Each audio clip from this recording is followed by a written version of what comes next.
ఉన్న బంగారాన్ని విడిపించి ఆ రోజు ఆన్లైన్ రేటుకే మేము కొంటాం. Sharma gold company. Hi hello, welcome to Suman TV. నేను మీ రోషన్. సో ప్రెజెంట్ నాతో పాటు కరాటే కళ్యాణి గారు ఉన్నారు. సో కళ్యాణి గారు, మీకు చందుతో ఒక బాండింగ్ ఉంది కాబట్టి ఏం చెప్తారు మీరు? చందు ఇలా వెళ్ళిపోవడం చాలా బాధాకరం.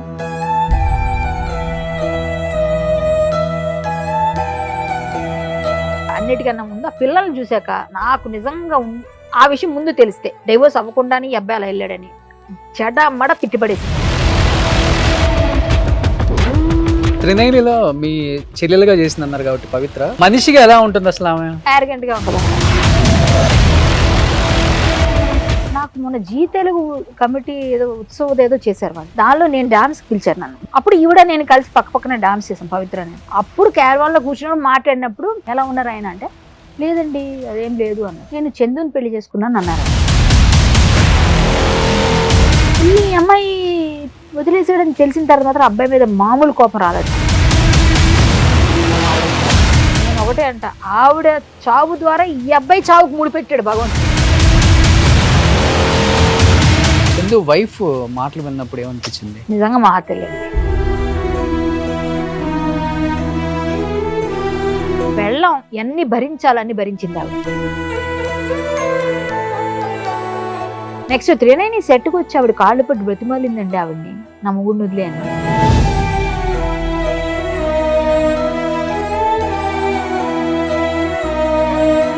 నీకు అంత ప్రేమ ఉంది, పిల్లలు నీకన్నా పేగు కదా, నీ రక్తం కదా, వాళ్ళకన్నా ఎక్కువ ఆవిడ.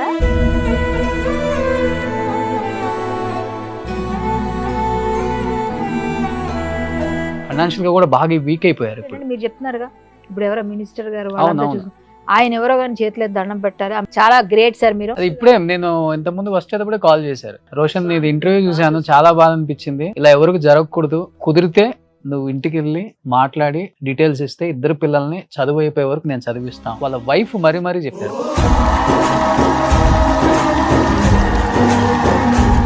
Hi hello, welcome to Suman TV. నేను మీ రోషన్. సో ప్రెజెంట్ నాతో పాటు కరాటే కళ్యాణి గారు ఉన్నారు. ఎందుకంటే చందు విషయం జరిగిన తర్వాత చాలా మంది నాకు కాల్ చేశారు. ఎస్పెషల్లీ ప్రతి ఒక్కళ్ళు కూడా కాల్ చేసి వాళ్ళ ఫ్యామిలీ గురించి అడగటం స్టార్ట్ చేశారు. వైఫ్, కిడ్స్, సో ఏంటి ఫైనాన్షియల్గా వాళ్ళ పొజిషన్ అని కూడా. ఈవెన్ ఇప్పుడు ఈ ఇంటర్వ్యూ చేసే ముందు కూడా ఒక పొలిటీషియన్ కాల్ చేశారు, ఒక మినిస్టర్, పేరు చెప్పొద్దు అన్నారు. కంప్లీట్ పిల్లల ఎడ్యుకేషన్ మొత్తం నేనే చూసుకుంటాను రోషన్, ఏం చేయాలో మొత్తం చేద్దాం మనం, ఒకసారి వాళ్ళ వైఫ్తో కూడా మాట్లాడమని చెప్పారు. ఎందుకంటే చందు లాస్ట్ ఇంటర్వ్యూ ఇచ్చింది నాకే, ఒక మంచి ఫ్రెండ్గా. నిజంగా తనకి మోటివేషన్ ఇచ్చే అవకాశం అంటే ఇచ్చే అవసరం కూడా లేదు, అంత ధైర్యంగా ఉండే వ్యక్తి అలా చనిపోవడం నిజంగా చాలా చాలా చాలా చాలా బాధాకరం ఇండస్ట్రీకి. ఇది చాలా మంది ఇళ్లలో ఇది టచ్ అయింది అని చెప్పుకోవచ్చు. ఫస్ట్ ఆఫ్ ఆల్ చందుతో పాటు యాక్ట్ చేశాడు కాబట్టి కరాటే కళ్యాణ్ గారు. అండ్ నేను ఇంటర్వ్యూ చేసే టైంలో కూడా ఆమె కాల్ చేశారు, ఆమె మెసేజ్లే మీకు మొన్నటి వరకు కూడా అన్ని సోషల్ మీడియాలో బాగా వైరల్ అయింది కూడా. తనతో బాండింగ్ ఎలా ఉంటుంది, అసలు తను చనిపోయే ముందు ఏం మాట్లాడారో తన మాటలో తెలుసుకుందాం. సో కళ్యాణి గారు, నిజంగా అంటే బుల్లితెర లేకపోతే పెద్ద తెర తేడా లేకుండా ఈ రోజు ప్రతి ఒక్కళ్ళకి టాలెంట్ ఉన్న వాళ్ళకి ఫ్యాన్స్ అనే వాళ్ళు కోకోలలు అయిపోయారు. రీసెంట్ గా చూసుకుంటే చిరంజీవి గారి మదర్, మన నిరుపమకు కానీ లేకపోతే ఆర్కే సాగర్, వీళ్ళందరికీ ఫ్యాన్ అయ్యి కూడా ఆమె కూడా టీజర్ రిలీజ్ చేశారు ఇంటికి పిలిచి మరి. సో అంతమంది ఫ్యాన్స్ ని కైవసం చేసుకొని నిజంగా ఒక చిన్న చిన్న తప్పిదాల వల్ల ఈరోజు లైఫ్ పోగొట్టుకుంటున్నారు. కుటుంబాలను ఆలోచించట్లేదు, తల్లిదండ్రులను ఆలోచించట్లేదు, ఇలా చేస్తున్నారు. ఇంకా సమాజం ఇలానే ఉందా, ఇలానే ఉంటుందా, ఎందుకు ఇలా తయారైందనే మాట మీద ఎక్కువ చర్చ జరుగుతుంది. అండ్ నేను ఇక్కడ చందుని చేశాను, తర్వాత వాళ్ళ కుటుంబాన్ని చేశాను. అసలు నాకు ఎక్కడా ఏం అర్థం అవ్వలేదు, ఏంటి ఎలా అయింది, ఎవరు ప్రేమించారు, ఎవరితో కలిసి ఉంటున్నారు, ఎవరి పిల్లలు ఎవరితో మమేకమై ఉన్నారు, ఏం అర్థం అవ్వట్లేదు. అండ్ మీకు చందుతో ఒక బాండింగ్ ఉంది కాబట్టి చందు ఆ టైంలో అలా చేసేటప్పుడు కూడా మీ చాటింగ్ అంతా కూడా బాగా వైరల్ అయింది. అండ్ నేను వెళ్ళినప్పుడు మీతోనే మాట్లాడుతున్నాను ఫోన్ లో, నాకు మోటివేషన్ చేసే వాళ్ళు ఫోన్ చేసినా కానీ నేను తీసుకోలేకపోతున్నాను అని చెప్పి కూడా. ఏం చెప్తారు మీరు? చందు ఇలా వెళ్ళిపోవడం చాలా బాధాకరం. ఒక 8 సంవత్సరాలుగా నాకు అబ్బాయి పరిచయం ఉన్నాడు. ఒక సీరియల్ నా అనుచరుడి క్యారెక్టర్ అనమాట తంది.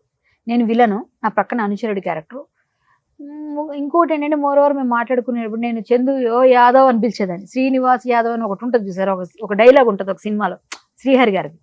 అలాగా నేను ఓ చందు యాదవ్ అనేదాన్ని. దాంతో తనకి ఏంటండి మీరు ఒక్కరే ఎలా పిలుస్తారండి, నేను యాదవ్ అని ఎవరికి తెలియదు అనేవాడు. అంటే మేము కొంచెం అలా కావాలని ఆట పట్టించేవాళ్ళం. అబ్బాయి డెడికేషన్ గా వర్క్ చేసేవాడు. చాలా గట్టిగా ఏదైనా సీన్ ఇస్తే అబ్బాయిని కొట్టే సీన్ అయినా, కింద పడే సీన్ అయినా, దొర్లే సీన్ అయినా చాలా కమిటెడ్ గా చేసేవాడు. చాలా బాగా మంచి ఆర్టిస్ట్. కానీ ఆ 8 సంవత్సరాలు మేము చేసినప్పుడు కానీ ఈ అబ్బాయి పనికి వస్తాడు, మంచి హైట్ పర్సనాలిటీ ఉన్నాడు కదా, ఫ్యూచర్ లో ఎప్పుడైనా విలన్ అయ్యే అవకాశాలు ఉన్నాయని అందరూ అనుకున్నాం. చిన్న బుల్లితెర పైన ఏదైనా మంచి మంచి పొజిషన్కి వస్తాడు అని. యాక్ట్ చేశాడు కదా 2-3 సీరియల్స్ నా పక్కనే. నేను విలను మెయిన్ లీడ్ క్యారెక్టర్ చేసేదాన్ని సీరియల్స్ లో. అప్పుడు నా పక్కన ఒక అనుచరుడు ఉంటాడు కదా ప్రతి విలన్కి, అందులో ఈ అబ్బాయి ఉండేవాడు. ఈ అబ్బాయి తర్వాత ఇంకొక అబ్బాయిని కూడా, తర్వాత ఈ అబ్బాయి తర్వాత ఇంకొకరిని పెట్టారు తర్వాత కొన్ని సీరియల్స్ లో. సో 2-3 సీరియల్స్ చేసాం మేము. ఈ 390లో కూడా నా పక్కన ఫస్ట్. ఓకే, నేను బిగ్ బాస్ కి వెళ్లే ముందు 390 చేశాను. అది మానేసి నేను 390 పవిత్ర క్యారెక్టర్ ఫస్ట్ మీరేనా? కాదండి, 390లో అమ్మాయి నా సిస్టర్ క్యారెక్టర్ పవిత్ర. వీళ్ళందరూ మా ఇంటికి వస్తారు. ఈ చందు నా అసిస్టెంట్. 390లో నేను చేసేప్పుడు బిగ్ బాస్ కి వెళ్ళిన ముందు అనమాట ఇది చెప్తుంది స్టోరీ. అప్పుడు వీళ్ళిద్దరు ఫ్రెండ్స్ కూడా కాదు, నా పక్కన అసిస్టెంట్ చందు. 390లో ఆమె నాకు సిస్టర్ క్యారెక్టర్. ఇద్దరు పరిచయం కూడా లేదు అప్పుడు? లేదు, ఫస్ట్ టైం పరిచయం నాకు. వీళ్ళిద్దరికి పరిచయం కూడా లేదు అప్పుడు. నేను అప్పుడు 390లో చేసేప్పుడు నా ఇంట్లో పెళ్లికి వీళ్ళంతా వస్తారు. మొత్తం హీరోయిన్ అప్పుడే హీరోయిన్ అక్కడ ఎంట్రీ అవుతుంది. మా ఊర్లో ఉన్నట్టు అనమాట హీరోయిన్. సో వీళ్ళందరూ, ఈ సత్య ఉంది కదా ఆ అమ్మాయి కూడా 390లో చేసింది. సో వీళ్ళంతా కలిసి చేసేప్పుడు చందు కూడా నాతో చేసేవాడు. ఆ దూరంగా కూర్చుని ఉండేవాడు అందరితో మాట్లాడుతూ. పవిత్ర గారికి పరిచయం కూడా లేదు అబ్బాయికి అప్పుడు. తర్వాత కొన్ని రోజుల తర్వాత నేను 390 మానేశాను. బిగ్ బాస్కి వెళ్ళి వచ్చిన తర్వాత అన్ని సీరియల్స్ మానేసిన తర్వాత నాకు మొన్న జీ తెలుగు కమిటీ ఏదో ఉత్సవం ఏదో చేశారు వాళ్ళు. దానిలో నేను డాన్స్ పిలిచారు నన్ను. విలన్స్ అందరికి ఒక డాన్స్ పెట్టారు, కామెడీ డాన్స్. అప్పుడు ఈవిడ నేను కలిసి పక్క పక్కన డాన్స్ చేసాం పవిత్ర నేను. అప్పుడు క్యారవాన్ లో కూర్చుని మాట్లాడినప్పుడు మీ హస్బెండ్ ఎలా ఉన్నారు, పిల్లలు ఎలా ఉన్నారు అని ఈవిని అడిగా. ఆవిడ ఏదో చెప్పారు, ఇంతకుముందు ఇంకొక రిలేషన్ ఉండేది, ఆ విషయం చెప్పారు. ఆ విషయం నాకు తెలుసు కాబట్టి నేను అడిగాను ఆవిడ ఎలా ఉన్నారు ఆయన అంటే, లేదండి అదేం లేదు అన్నారు. నేను చందుని పెళ్లి చేసుకున్నాను అన్నారు ఆవిడ. అవునా? చందు, ఏ చందు అన్నాను. మీకు తెలుసు కదా చందు, ఏ చందు అంటే ఫోటో తీసి చూపించింది. అప్పుడు దాకా వీళ్ళిద్దరు పెళ్లి చేసుకుని నాకు తెలీదు. అప్పుడు చూసాను, చూసి ఈ అబ్బాయి తెలుసు నాకు, మా చందు యాదవ్ కదా అంటే తనే అని. మరి తను పెళ్ళయింది కదా అని అడిగాను నేను. అంటే పెళ్లికి కూడా నన్ను పిలిచాడు కదా, పెళ్ళయింది కదా అంటే డివోర్స్ అయిపోయినట్టుంది ఆల్మోస్ట్, అక్కడ లేదు, అక్కడ ప్రాబ్లం వచ్చింది అని చెప్పింది ఆమె. ఎవరికి కాలేదు ఇద్దరికి? అసలు నాకు తెలియదు కదా, ఆమె చెప్పిందా నేను చెప్తున్నా. సరే అయిపోయింది. అయిపోయిన తర్వాత ఓహో మేము డాన్స్ చేస్తే వచ్చేసాను. వచ్చేసిన తర్వాత ఈమె చనిపోయిందన్న విషయం టీవీలో వచ్చింది కదా, నేను చూసి అప్పుడు నేను కొంచెం మొన్న డీహైడ్రేట్ అయిపోయి నాకు డయేరియా వచ్చి నేను హాస్పిటల్లో ఉన్నా. ఆ టైంలో ఈమె చనిపోయిన టైంకి నాకు బాగాలేదు కొంచెం ఒంట్లో. సో నేను ఇలా ఉన్నాను, కొంచెం మాట్లాడే పొజిషన్, కొన్ని ఫోన్లో పలకరిస్తానని చందు నెంబర్ అప్పుడు తీసుకున్న 390 వాళ్ళ దగ్గర నెంబర్ పంపించారు. ఆ నెంబర్ తీసుకుని చందుకు కాల్ చేశారు. చేసి ఏం చందు ఏంటి ఇలా అయిపోయిందంటే, చచ్చిపోయిందండి పవిత్ర చచ్చిపోయింది, నాకు 4 hours తర్వాత తెలిసిందని బాధ ఏడ్చేస్తున్నాడు. ఏడ్చేస్తుంటే ఏం పర్లేదు బాధపడకు, ఎవరైనా ఏం చెప్తాం కన్సల్ట్ మొత్తానికి బాబు ఏం కాదు, అన్ని కార్యక్రమాలు ఏంటి మేము రావాలా, ఏమైనా హెల్ప్ కావాలా అని అడిగితే బెంగళూరు తీసుకెళ్తారు, హైదరాబాద్ తీసుకురావట్లేదు, బెంగళూరు వెళ్తున్నాం, బెంగళూరుకి వెళ్ళిపోయిన తర్వాత అక్కడ అన్ని చేసేస్తారు కార్యక్రమం, మీరు రావద్దులేండి అన్న. సరేనే వచ్చాక ఫోన్ చేయి, నేను వచ్చి కలుస్తాను నిన్ను అనేసా. అయిపోయింది. నెక్స్ట్ డే మళ్ళీ కాల్ చేశాను. అయిపోయినాక అన్ని అయిపోయి కార్యక్రమాలు ఏంటి, డాక్టర్ ఏమన్నారు నీ గురించి, నీకు ఎలా ఉంది హెల్త్ అని అడిగా. అడిగితే అబ్బాయి ముందు రోజే ఏడుస్తున్న పరిస్థితి చూసి బాధ అనిపించింది. తెలిసిన అబ్బాయి కదా, తెలియని వాళ్ళకే మనం ఏదో హెల్ప్ చేస్తాం, పాపం తెలిసిన అబ్బాయి ఏదో బాధపడుతున్నాడు అనుకో నేను చేశాను. చేస్తే డాక్టర్ గారు నాకు ఎంఆర్ఐ తీసుకోమన్నారు. నేను నిమిషంకి ఒకలా ఉంటున్నాను, నాకే తెలియట్లేదు, నాకు మర్చిపోతున్నాను, నాకు ఇప్పుడు ఒకలా ఉంటున్నాను, తర్వాత ఒకలా ఉంటున్నానండి, బర్లే మళ్ళీ గుర్తొస్తున్నాయి ఏదో చెప్పాడు. అంటే బాగా డిప్రెషన్లో ఉన్నాడని అర్థమైంది. సరే చందు జాగ్రత్తగా ఉంటే నేను ఫోన్ చేస్తుంటాలే, నువ్వేం కాదు, ఏమైనా కావాలంటే ఎంఆర్ఐ తీసుకుంటే సిటీ న్యూరోకి వెళ్ళు, డాక్టర్ గారు బాగా చూస్తారు, నీకు చేతికి మాత్రం డాక్టర్ మధు గారు ఉన్నారు, ఆయన దగ్గరికి వెళ్ళి ఆర్థోపెడిస్ట్ బాగా చూస్తారు, పెద్దవాళ్ళు సినిమా ఇండస్ట్రీ అంతా అక్కడికి వెళ్తారు అని చెప్పాను. సరేనండి వెళ్తాను నేను అంటే, లేదా నేను చెప్తాను నువ్వు వెళ్ళు, లేదా నేనే వస్తా కావాలంటే తోడుగా నీకు అని చెప్పేశాను. అంటే ఓకేనండి అన్నాడు. ఆ తర్వాత నైట్ మళ్ళీ నేను అలా పలకరించాను 2 రోజులు. పలకరించి నైట్ ఈవినింగ్ లేట్గా ఉంటేనే ఫ్రీ అవుతాను, అందరూ ఫోన్ చేస్తున్నారు, అది ఇది నా మీద లేని పనులు రాస్తున్నారు, నేనే చంపాను అన్నారు. అన్ని బాధపడ్డాడు చాలాసేపు, ట్రోల్స్ అని. నేను చచ్చిపోతున్నా అన్నాడు. ఏం మాట్లాడుతున్నాను, మెసేజ్లోనే మాట్లాడే ఫస్ట్ తర్వాత 2వ రోజు నుంచి మాట్లాడితే, నేను ఉండనండి పోతాను వెళ్ళిపోతాను. ఎక్కడికి వెళ్ళిపోతావు అంటే, నేను చచ్చిపోతాను, నేను ఉంటే పిచ్చోడిని అయిపోతాను, లేకపోతే తాగుబోతు అయిపోతాను, ఇంట్లో వాళ్ళకి భారంగా ఉండాలి, నేను చచ్చిపోతాను. ఏం మాట్లాడుతున్నా పిచ్చి మాటలా, మేమందరం లేవా, నేను డిప్రెషన్లోకి వెళ్ళా మా ఫాదర్ చనిపోయాక, నేను అనుకున్నా వాళ్ళతో వెళ్ళిపోలేము, మనం వాళ్ళ ఆశయాలను తీసుకెళ్ళాలి ముందుకు, ఏదైనా ఎవరైనా ఉంటే అలా చేయకూడదని నేను మోటివేట్ చేస్తూ ఏవో పెట్టాను మెసేజ్. వినలేదు. మళ్ళీ మాట్లాడుతూ ఉంటే కూడా, లేదు మీరు ఎవరికి చెప్పకండి నేను చచ్చిపోతాను. బాధలో ఉన్నప్పుడు అందరూ అంటారు కదా మాటలు, చచ్చిపోతానని. ఆ విషయంలోనే అలా అంటున్నాడులే అనుకున్నాను నేను. ఆ తర్వాత చాలా చెప్పాను, యాదవ్ అంటే ధైర్యం, నువ్వు అలా చేయకూడదు, అట్లా ఇట్లా కూడా మోటివేట్ చేశా. ఫోన్ చేశా, నీకేమైనా ఇబ్బంది ఉంటే చెప్పు, నువ్వు ఇబ్బంది పడుతున్నట్టున్నా, ఫోన్ కట్ చేసేస్తున్నావు అని. సరేలే, గుడ్ నైట్, టేక్ కేర్ అని పెట్టాను. అబ్బాయితో మాట్లాడితే మనకు కొంచెం డైవర్ట్ చేయాలని. ఇంతట్లో ఏం చెప్పాడు, నేను వైజాగ్ వెళ్తున్నా, వచ్చినాక నిన్ను కలుస్తా, నువ్వు సిటీలోకి వచ్చావు కదా, రోషన్ ఇంటర్వ్యూ చూసాను బాగుందని అది కూడా మాట్లాడా. వైజాగ్లో మాది ఆ గిమ్స్ ఉంది కదండి హాస్పిటల్, అది అది మేమే కొనుక్కున్నాం అన్నాడు. ఎవరు మీరు కొనుక్కోవడం ఏంటి అన్న. అతను ఒక డాక్టర్ అనమాట, ఇంగ్లాండ్ నుంచి వచ్చిన డాక్టర్, అక్కడ పెట్టారు యాదవ్ డాక్టర్, మాకు రిలేషన్ తెలిసిన వాళ్ళు. అయితే వైజాగ్ లో పెద్ద హాస్పిటల్ కట్టారు, అది సంథింగ్ ఏదో ప్రాబ్లంలోకి వెళ్ళిపోయి వీళ్ళ దగ్గర ఫైనాన్స్, వీళ్ళ బావగారు ఎవరు చేశారట ఫైనాన్స్, చందు వాళ్ళ బావగారు చేసి అది ఆప్షన్కి వెళ్ళిపోయింది. ఆప్షన్లో మేమే తీసుకున్నాం, అది ఇప్పుడు మేము డిస్కస్ చేసి తీసేస్తున్నాం. అది దాన్ని వైజాగ్ లో ఎవరైనా పెద్దవాళ్ళు ఉంటే చెప్పాలనుకుంటే మొన్న ఒకటి వచ్చింది, నేను రావాలి వైజాగ్ అన్నాడు. మొన్నే యాక్సిడెంట్ అయింది కదా కార్లో, మేము కార్లో వెళ్తున్నాము, కానీ నేను కార్లో రమ్మని నేను అన్న, ఇక మీదట నువ్వు తర్వాత వచ్చేసే, లేకపోతే నువ్వు ఎలా ఫ్లైట్లో వస్తారా, అక్కడ ఏమైనా హెల్ప్ కావాలని నేను చేస్తా వైజాగ్లో, అక్కడ ఎవరైనా డాక్టర్, ఆ డాక్టర్ గారు కూడా తెలుసు నాకు, వేరే ఎవరితో కూడా మాట్లాడదాం అని చెప్పాను. అంటే సరేనండి అలాగే అన్నాడు. నేను లేకపోతే ఇంకా 2-3 డాక్టర్స్ చెప్దాంలే, అక్కడ ఉన్నారు కదా ఎవరైనా తీసుకుంటారేమో అంటే, మాకు ఒకటి అయిపోయిందండి, డీల్ అయిపోతే నా లైఫ్ సెటిల్ అయిపోద్ది అన్నాడు. అంటే పిల్లలు ఎలా ఉన్నారు, వైఫ్ ఎలా ఉన్నారంటే వాళ్ళతో ఆల్మోస్ట్ అయిపోయింది అన్నాడు. డైవోర్స్ అయిపోయిందని నాకు చెప్పాడు. ఫస్ట్ పెళ్లి చేసేసుకున్నారా లేకపోతే ఊరికే అట్లా లివినా అని అడిగాను. అడిగితే పెళ్లి చేసుకున్నామండి, మేము ఇద్దరం గుడిలో చేసుకున్నాం, పెళ్ళి అయింది మా ఇద్దరికి అన్నాడు. మేము లివిన్లో ఉన్నారేమో అనుకున్నానయ్యా నేను, లేకపోతే ఆవిడ కూడా మొన్న నాకు చెప్పారు. అవును, నాకు పవిత్ర కూడా చెప్పింది, మీతో మాట్లాడిందంట కదా, నా ఫోటో చూపించిందంట కదా అని చెప్పాడు నాతో. అయిపోయిన తర్వాత ఇప్పుడు ఏంటి ఎప్పుడు వచ్చావంటే, నేను ఏదో ఇన్సూరెన్స్ కోసం వచ్చా, ఇన్సూరెన్స్ నామినీస్ ఏవి ఉన్నాయి ఏదో చెప్పాడు. నాకెందుకు చెప్పినంత వరకు విన్నా. తర్వాత ఇదంతా చెప్పాడు అనమాట. అక్కడ వైజాగ్ వస్తాను నేను ఇవాళ బయలుదేరాలి, కానీ నాకు హెల్త్ బాగాలేదని నేనే పోస్ట్ పోన్ చేశానని చెప్పాడు. సరే నేను వెళ్తున్నా, నేను వచ్చిన తర్వాత నిన్ను కలుస్తా, లేదా నువ్వు వస్తే అక్కడ ఫోన్ చేయి, నేను అక్కడ ఏమైనా హెల్ప్ కావాలని చేస్తా, జాగ్రత్త, ధైర్యంగా ఉండు, ఏం లేదు, అందరూ ఉన్నాం, మేమందరం నీకు సపోర్ట్ చేస్తాం, మళ్ళీ నీకు సినిమాలు వస్తాయి, సీరియల్స్ వస్తాయి, నువ్వు మళ్ళీ ఒక మంచి పొజిషన్ ఇస్తాడు దేవుడు నీకు అని. నేను ఏదో నా వరకు నేను ప్రయత్నం చేశాను. 3 రోజులు నేను ఫోన్ చేస్తూనే ఉంటాను, నీకు తగ్గే వరకు నువ్వు సెట్ అవ్వు, ఏం కాదు, మన పిల్లడు మంచిగా ఉండాలి, అందరూ బాగుండాలని కోరుకున్నా అని చెప్తున్నాను. అలాగేనండి, అలాగే నాకు కావాలని చెప్పేసి అనేసాడు. అంతే అయిపోయింది. నేను బుధవారం అయిపోయింది, నైట్ ఎందుకు మనం నైట్ జర్నీ వద్దని బుధవారం నైట్ వెళ్ళకుండా లక్ష్మీవారం మార్నింగ్ బయలుదేరి వెళ్ళాను. ఈవినింగ్కి చేరిపోయాను నైట్ వరకు. ఇంకా అలసిపోయాం కదా అని పడుకొని ఇంకా ఆ రోజు చేయలేదు ఫోన్. ఫ్రైడే లేదు, నేను లక్ష్మీవారం నేను రాజమండ్రిలో మా ఫ్రెండ్ వాళ్ళ ఇంట్లో ఉండిపోయి మార్నింగ్ లేచి వెళ్ళాం, ఫ్యామిలీతో వెళ్ళాం మేము, మా తమ్ముడు మేము అందరం కలిసాను. నైట్ టైం ఎందుకు ఎర్లీ మార్నింగ్ మళ్ళీ లేచి బయలుదేరి వెళ్ళిపోయాం. శుక్రవారం వెళ్ళిపోయాను ఈవినింగ్ అంతా. ఫ్రైడే ఇంకా చేద్దామని అనుకుంటే ఇంట్లో పనులన్నీ ఉన్నాయి, ఉదయం నుంచి అన్ని పనులు చేసుకుని సాయంత్రం ఫోన్ చేద్దాం అనుకున్నా. ఈలోగా న్యూస్ వచ్చేసింది. నేను 10 నిమిషాలు షాక్లో ఉండిపోయాను. ఈ పిల్లాడు ఏంటి, ఎంత చెప్పినా ఎన్ని చేసినా చచ్చిపోతానన్న మాటను పట్టుకొని అలాగే పట్టుకున్నాడు, ఏంటి ఇంత చిన్న వయసు, పిల్లలు ఉన్నారు అబ్బాయికి, ఆవిడని వదిలేసి వచ్చేసాడు. తర్వాత నాకు ఇంతగా చెప్పలే, ఆవిడని డైవోర్స్ ఇచ్చాను అన్నట్టే చెప్పాడు, సెటిల్ అయిపోయిందని చెప్పాడు, ఆల్మోస్ట్ సెటిల్ అయిపోయిందని చెప్పాడు. ఇది ఒకటి మాట అన్నాడు. అంటే నేను అప్పుడు అడిగాను, మరి ఆవిడని ఎలా చేసుకున్నావు అంటే, ఆల్మోస్ట్ సెటిల్ అయిపోయిందండి, ఈవిడే నాకు అమ్మలా చూసుకుంది, ఈవిడే నా తల్లిలాగా అని అట్లా చెప్పాడు. చెప్పి అందరూ పిచ్చి పిచ్చిగా రాస్తున్నారండి, అదండి ఇదన్నా నాతో బాధపడకని చెప్పేసాను. నేను మన నెక్స్ట్ డే చెయ్యకపోవడం మరి అది నాకు తెలియదు కదా, పొద్దున్న చేసినా కూడా అబ్బాయి ఎత్తకపోయాడేమో, నేను చేయలేదు ఆ రోజు ఫోన్. సో అంతే, అంతవరకే తెలుసు. నెక్స్ట్ మీ ఇంటర్వ్యూస్ అన్ని చూసా నేను, మీ వాళ్ళు అక్కడికి వెళ్ళి ఇవన్నీ చూసినా అన్ని కొంచెం నాకు అర్థమైంది ఏంటంటే, వీళ్ళిద్దరు కూడా డైవోర్సులు తీసుకోలేదు. ఇద్దరు తీసుకోలేదు, ఇద్దరు బ్లెండర్ మిస్టేక్ చేశారు. ఇద్దరికి ఇష్టం ఉంటే, ఇప్పుడు సింగిల్స్ అనుకో, ఇద్దరు లోన్లీగా ఉన్నారు, ఎవరికాళ్ళు సపరేట్గా ఉన్నారు, అన్ని విడిపోయి ఉన్నారు అనుకో, పెళ్లి చేసుకోను ఎవరన్నా, ఎవరితోనే ఏదైనా చేసుకో. కానీ ఇటువైపు చిన్నపిల్లల లైఫ్ తీసేసాడే, వాళ్ళు పెద్దోళ్ళు అయిపోయారు, చిన్నపిల్లలు వీళ్ళు అసలు అమాయక పక్షులు. వాళ్ళకి ఏం తెలుసు, ఇది కదా నువ్వు చేయి పట్టుకుని వేలు పట్టి నడిపించాలి, నాన్న నువ్వు నా హీరో అని పాటలు పాడతారుగా, ఇప్పుడు నాన్న నువ్వు కదా నిలబడాలి. ఇలాంటి టైంలో పిల్లల్ని వదిలేసి బంగారం లాంటి పెళ్ళాన్ని అన్ని సంవత్సరాలు లవ్ చేసి నన్ను పిలిచాడు పెళ్లికి.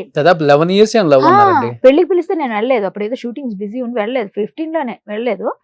వెళ్ళకపోతే నన్ను దెప్పేవాడు, ఎందుకు మీరు రాలేదు, మా పెళ్లికి ఎందుకు వస్తారండి మీరు చిన్న, మళ్ళీ యాదవ్ అంటారు, సేమ్ కమ్యూనిటీ అంటారు, మీరేమో రాలేదు, అట్లా నేను చెప్తే నేను నీ కొడుకు పెళ్లికి వస్తాలే, కూతురు పెళ్లి ఇలా అనేసి కామెడీ చేసేసేవాడు.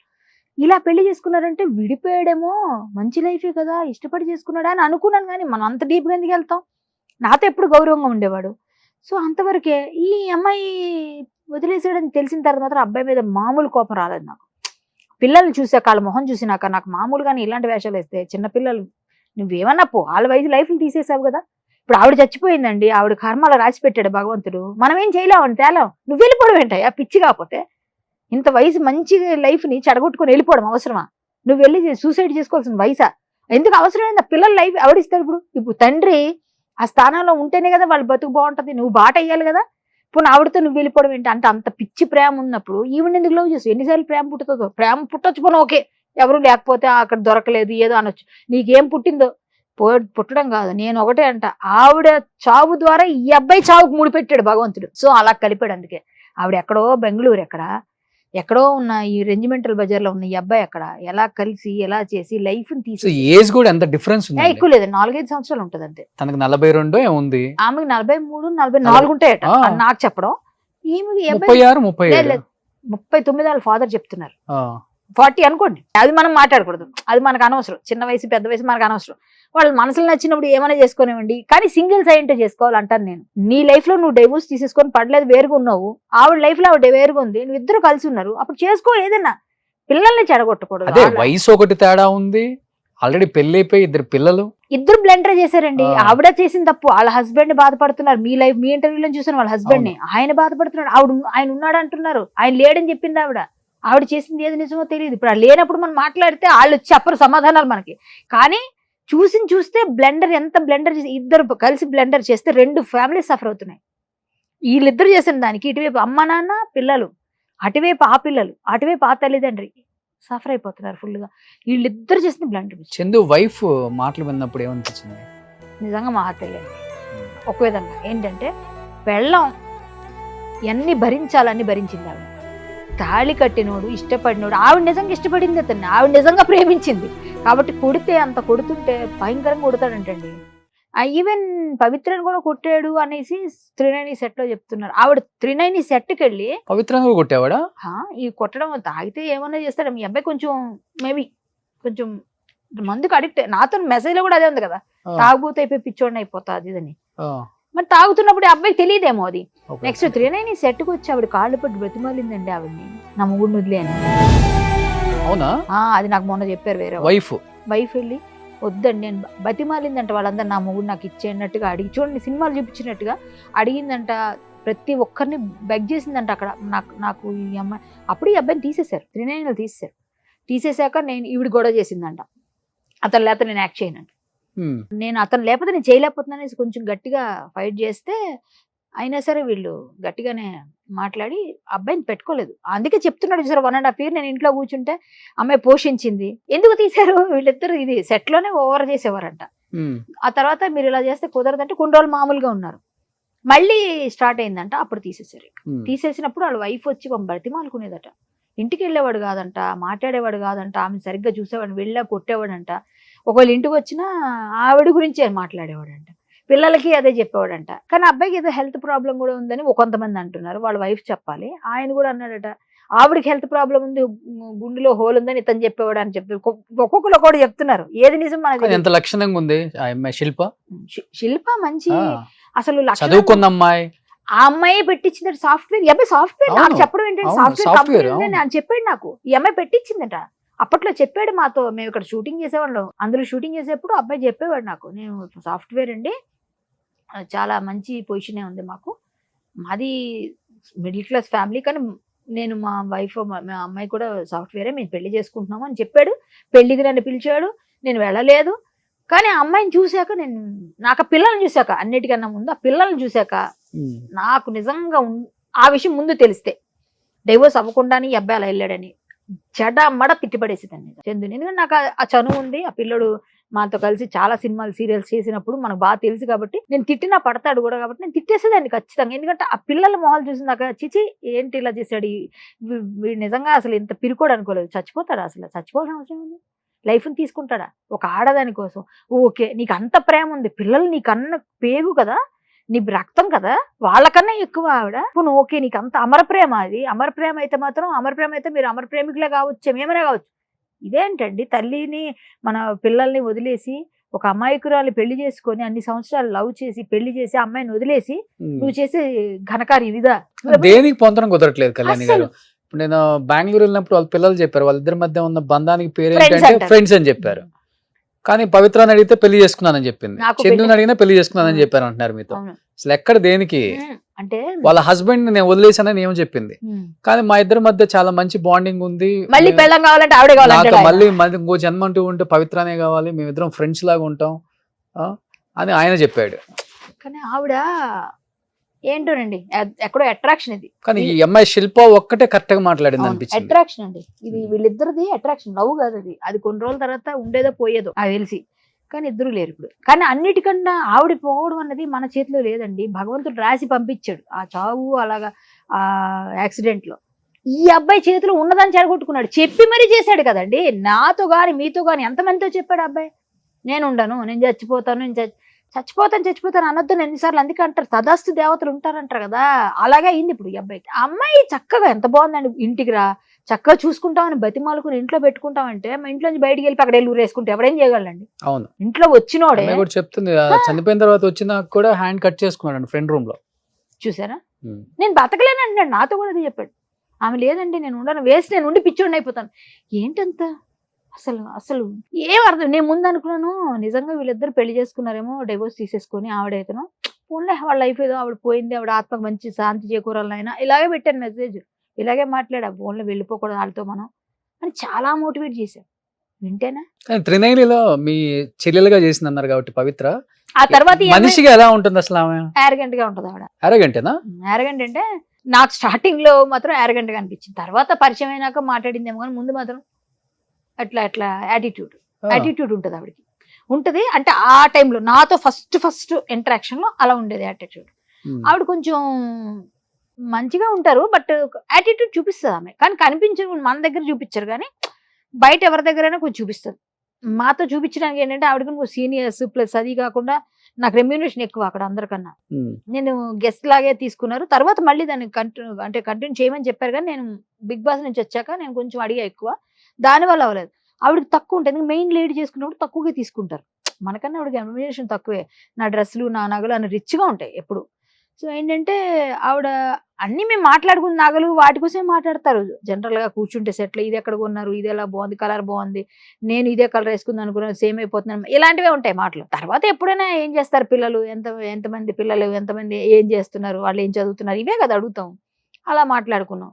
అప్పుడు కొంచెం ఫస్ట్ లో నేను తెలియనప్పుడు, నా గురించి తెలియనప్పుడు ఆవిడ ఎవరో అన్నట్టు ఇట్లా చూసి, తర్వాత వాళ్ళు పరిచయం చేసిన తర్వాత ఇది ఇవి సంథింగ్ సో అండ్ సో కామే. కానీ బయట వాళ్ళు చెప్తారు, నేను విన్నది చూసాను, కొంచెం అంతగా ఏమి మింగిల్ అవ్వరు ఫస్ట్ లో. అంటే ఎవరైనా ఆవిడ చెప్పింది ఎలా ఉంది, నేను చాలా లో నుంచి వచ్చానని చెప్తున్నారు కదా ఇంటర్వ్యూలో, ఆవిడ ఇంటర్వ్యూస్ చూస్తే అలా ఉన్న వాళ్ళకి అసలు ఉండకూడదు, డౌన్ టు ఎర్త్ ఉన్న వాళ్ళకి. ఇప్పుడు చిన్న ప్లేస్ నుంచి మనం పైకి ఎదిగామన్నప్పుడు అందరినీ అక్కడ నుంచి వచ్చానని ఉండాలి కదా, ఆ యారగెన్సీ ఉండేది. బట్ క్లోజ్ అయితే మరి అలా మంచిగా ఉంటారు.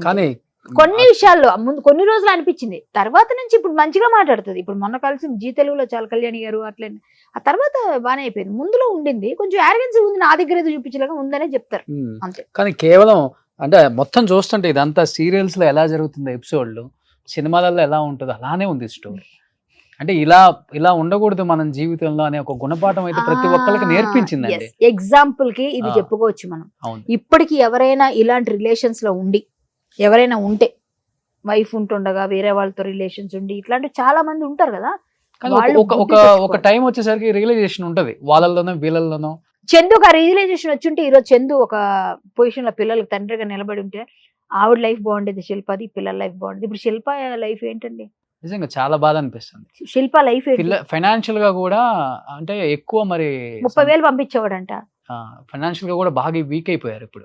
మరి వాళ్ళకి ఎవరైనా సపోర్ట్ చేస్తే బాగుంటది, ఏదైనా ప్లాన్ చేయాలి, చూద్దాం ఏం జరుగుతుందో. కాకపోతే ఏంటంటే మీరు చెప్తున్నారుగా, ఇప్పుడు ఎవరో మినిస్టర్ గారు వాళ్ళంతా చూసి ఆయన ఎవరో కానీ చేతిలో దండం పెట్టాలి. ఆ మినిస్టర్ గారు నిజంగా వాళ్ళ పిల్లలు చదివించి, వీలుంటే తెలంగాణ గవర్నమెంట్ వాళ్ళకి ఇల్లు లేదు, ఆ పిల్లలతో ఆవిడ ఉండాలి అంటే ఆవిడకి ఏమి తెలియదు కదా, సొంత ఇల్లు లేదు. ఒక చిన్న ఇల్లు ఇచ్చారు అనుకోండి, ఏదన్నా గవర్నమెంట్ తలుచుకుంటే ఇవ్వగలుగుతుంది.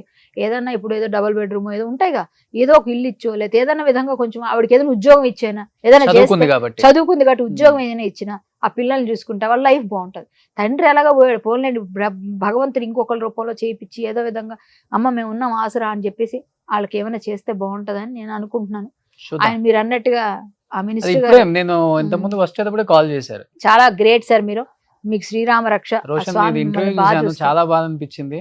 ఇలా ఎవరికి జరగకూడదు, మా పేర్లు మేము బయట చెప్పుకోకూడదు, చేసిన సహాయం చెప్పుకోకూడదు. కాబట్టి గ్రేట్, కుదిరితే నువ్వు ఇంటికి వెళ్ళి మాట్లాడి డీటెయిల్స్ ఇస్తే ఇద్దరు పిల్లల్ని చదువు అయిపోయే వరకు నేను చదివిస్తాను. వాళ్ళ వైఫ్ మరీ చెప్పారు పాపం, సూపర్ అమ్మ. ఆ అమ్మ నిజంగా వాళ్ళ పిల్లలకి వాళ్ళకి ఎప్పుడు ఆ రాముడి దయ ఉంటారు. చక్కగా చల్లగా చూడాలి నేను మనస్ఫూర్తిగా కోరుకుంటున్నాను. కానీ ఇలాంటి రాముడు. ఎప్పుడు ఇండస్ట్రీలో జరగకూడదు. ఇండస్ట్రీ కాదు, బయట కూడా జరగకూడదు. బట్ ఇది రంగుల ప్రపంచం కాబట్టి చిన్నది జరిగినా పెద్దది అబ్బాయి ఎంత జరిగినా మంచి టాలెంటెడ్ అండి. చాలా సినిమా పిచ్చితోని అన్ని వదులుకొని వచ్చాడు. Football player, software player. Engineer, అవును, nationals ఆడాడు హైట్ అబ్బాయి. ఉంటాడండి. ఆ. ఎంత బాగుంటాడు. 6 ఉంటాడు. ఆ, నాతో పక్కన చేసేటప్పుడు ఏదైనా సీన్ చేసేటప్పుడు అబ్బాయి కింద దొరలాలనుకో ఫైట్లలో అబ్బాయి వాళ్ళే మమ్మల్ని దొరలించారు కాబట్టి మేము ఇద్దరం ఒక సీన్ చేసాం. ఒక సీరియల్లో అన్ని గెటప్స్ చేస్తాం. అందులో మేము బెగ్గర్స్ గెటప్స్ చేస్తాం. చందు నేను ఇక్కడ చిరిగిపోయిన డ్రెస్ చీరలు వేసుకొని ఆ అబ్బాయి నేత చీరలు వేసుకొని అబ్బాయి ఇలా పెట్టుకొని ఒక ఫోటో ఉంటుంది. అది మొన్న కనిపించింది. ఆ ఫోటో అయితే ఇట్లా పెట్టి చందు నేను ఇద్దరం అనమాట.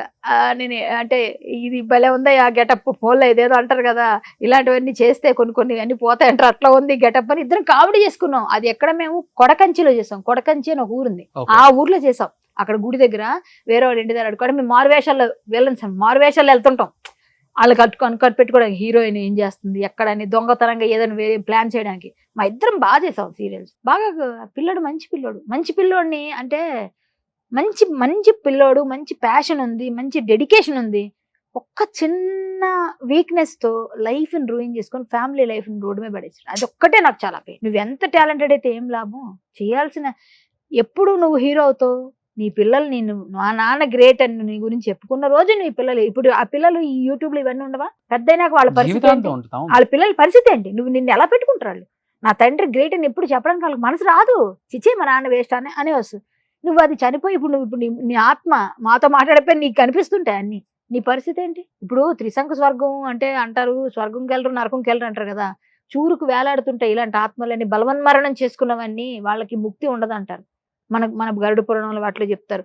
ఇలా అంగుష్ట పరిమాణంలో వేలాడుతూ ఉంటారు, వాళ్ళు ఇంతే ఉంటుంది ఆత్మ అంటారు. అవన్నీ అబ్బాయికి కనిపిస్తాయి. ఈ అబ్బాయి స్వర్గానికి వెళ్ళలేడు, నరకంకి వెళ్ళలేరు. అంటే ఆత్మ ఎవరైనా కానీ, ఈ అబ్బాయి అని కాదు, జనరల్ చెప్తున్నాను. అంటే చనిపోయిన వాళ్ళు ఏది పొందుతారు ఇప్పుడు అని చెప్తాం. మనకేమనుకుంటే సద్గతులు కలగాలని ఎక్కడ కలుగుతాయి? చావు తనంతట అదే రావాలి కానీ మనం వెళ్ళి బలవం చేసుకుంటే అవును. నీకు ఇచ్చిన సమయం వరకు నువ్వు ఉండకుండా నేను చచ్చిపోతానంటే మధ్యలో చనిపోవడానికి ఎప్పుడు ప్రయత్నం చేయకూడదు. అంటే బలవన్మరణాలు చేసుకునే వాళ్ళకి మంచి జరగదు, సద్గతులు. బలవన్మరణాలు అంటే అపమృత్యు దోషాలు అంటారు. అపమృత్యు దోషాలు ఉన్న వాళ్ళకి ఇలా జరుగుతుంది. వాళ్ళు నిజంగా నమ్మరు ఇవన్నీ ఉంటాయి అన్నిని. వాటిని ఏదైనా చిన్న పూజలు చిన్న పరిహారాలు ఉంటే ముందు తెలుస్తుంటాయి మనకి. చేయించుకుంటుంటారు కొంతమంది చేయిస్తారు కదా, అపమృత్యు భయం అంటారు, అపమృత్యు దోషం, ఇవన్నీ అవే ఇలా చనిపోయిన వాళ్ళు ఇలాంటివన్నీ. కాబట్టి కొన్ని నమ్మాలి మనం. మన ధర్మంలో చాలా ఉన్నాయి. ఇలాంటివి అసలు ఇండస్ట్రీలోనే కదా ఎక్కడ జరగకూడదు. మా పిల్లలకి మంచి భవిష్యత్తు ఇస్తున్న వాళ్ళకి మరొక్కసారి నేను సుమన్ టీవీ ముందులో ఈ ఇంటర్వ్యూలో నాకు చాలా సంతోషాన్ని ఇచ్చిన విషయం చెప్పారు రోషన్ ఎప్పుడు అందరికి సపోర్టు. ఆ మినిస్టర్ గారు వాళ్ళ వైఫ్ కి వాళ్ళ పిల్లలకి ఆ రాముడి అండదండలు ఎప్పుడు ఉండాలని, వాళ్ళకి మంచి జరగాలని కోరుకుంటూ ఆ పిల్లలకి మంచి భవిష్యత్తు ఇచ్చినందుకు మీకు నిజంగా చాలా చాలా సంతోషంగా రుణపడి ఉంటారు. Thank you so much Kalyani garu. Thank you. Suman టీవీలో మీ పర్సనల్ అండ్ బిజినెస్ ప్రమోషన్స్ కోసం కింది నెంబర్కి కాంటాక్ట్ చేయండి.